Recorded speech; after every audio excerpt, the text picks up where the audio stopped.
పిల్లలకు సంబంధించినటువంటి ఆలోచనలు కాస్తంత సుదీర్ఘకాలం మిమ్మల్ని ఇబ్బంది పెడతాయి.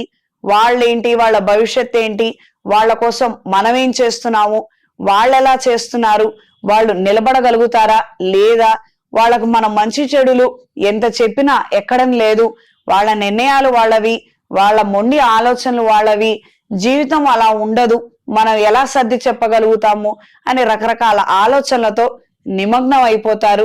ప్రస్తుత పరిస్థితుల రీత్యా వాళ్ళ నిమిత్తం మీరేమీ చేయలేనటువంటి నిస్సహాయ స్థితే ఎక్కువగా ఉండవచ్చు. తాత్కాలికంగా ఈ రకమైనటువంటి పరిణామాలను మీరు కూడా ఓపికతో ఎదురు చూడగలిగితే వచ్చేటువంటి ఫలితాలకు సంబంధించి ఏ ఏ నిర్ణయాలు తీసుకోవాలో వాళ్ళకి అర్థమవుతుంది. కొంతవరకే మనం చెప్పగలుగుతామండి. జీవితం నేర్పే గుణపాఠాలలో మాత్రం మనం ఎవరం చేయి పెట్టలేము. ఇది గ్రహించి మెలగండి. ఏదైనా సలహా ఇవ్వగలుగుతాం, ఏదైనా సహాయం చేయగలుగుతాము, కానీ వాళ్ళ కర్మ వాళ్ళు అనుభవించవలసినటువంటి పరిస్థితి ఎప్పుడైతే ఏర్పడుతుందో అప్పుడు మాత్రం మనం ఏం చెయ్యలేము. మనం ఏమి చేయకుండా ఉండటమే మనకి వాళ్ళకి ఇద్దరికి మేలు కలిగించే విషయం. ఇప్పుడు చెరువులో పడ్డారు, ఈత నేర్చుకుంటే మంచిది, లేదా ఒకసారి మనం సహాయం చేశాము, 2 సార్లు సహాయం చేశాము, 3వసారి పడతామన్న విషయం తెలిసి, మనకి ఇంకా ఈత రాదన్న విషయం తెలిసి మళ్ళీ వాళ్ళు దూకితే ఏమున్నట్టు? ఇక్కడ మనం కూడా ఒక అడుగు వెనక్కి వేస్తే ఈసారన్నా బుద్ధి తెచ్చుకొని వాళ్ళు నేర్చుకుంటారు, వాళ్ళ భవిష్యత్తు బాగుంటుంది. అన్ని విధాలా అన్ని వేళలా మనం వాళ్ళ పక్కన ఉండము.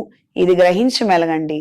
ఇంటికి సంబంధించినటువంటి విషయాలతో కొన్ని చికాకులు ఏర్పడే అవకాశం ఉంటుంది.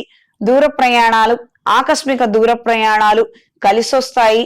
వాహన విషయంలో కాస్తంత జాగ్రత్తలు అవసరం. ధనాకర్షణ కలిగి ఉంటారు. స్త్రీలకు ఈ వారం నూతన కార్యాలయంలో అనుకూలమైన మార్పులు ఉండకపోవచ్చు.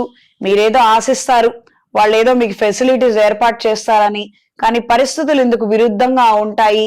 ఎంత శ్రమించినప్పటికీ, ఎంత చేసినప్పటికీ ఏదో ఒక రకమైనటువంటి రిమార్కు వినపడే విధంగా పరిస్థితులు ఉంటాయి. ఆరోగ్య విషయంలో జాగ్రత్తలు అవసరము. వాతావరణంలో వచ్చే మార్పుల కారణంగా తొందరగా అనారోగ్యాల బారిన పడే అవకాశం ఉంది. జాగ్రత్తలు పాటించండి. మెడికల్ ఫీల్డ్ లో ఉన్న వారికి కాలం అనుకూలంగా ఉంటుంది. రీసెర్చ్ ఫీల్డ్ లో ఉన్న వారికి కాలం అనుకూలంగా ఉంటుంది. అంటే మెడికల్ షాపులు నడిపే వారికి కావచ్చు, ఫిజియోథెరపీలు, ప్రకృతి వైద్యం చేసే వారికి కూడా కాలం అనుకూలంగా ఉంటుంది. ఈ వారం సింహరాశి వారికి కలిసొచ్చే రంగు గోధుమ రంగు, కలిసొచ్చే దిక్కు పడమర, కలిసొచ్చే సంఖ్య 3. ప్రతిరోజు రుణ విమోచక అంగారక స్తోత్రాన్ని పఠించండి. రుణ బాధలు అధికంగా ఉండి అనారోగ్య సమస్యలతో సతమతమవుతున్న వారు సౌర పాశుపత హోమాన్ని జరిపించండి. అన్ని విధాలా బాగుంటుంది. చేతికి సౌర పాశుపత కంకణాన్ని ధరించండి. ఎరుపు రంగు ఒత్తులతో అష్టమూలిక తైలంతో దీపారాధన జరిపించండి.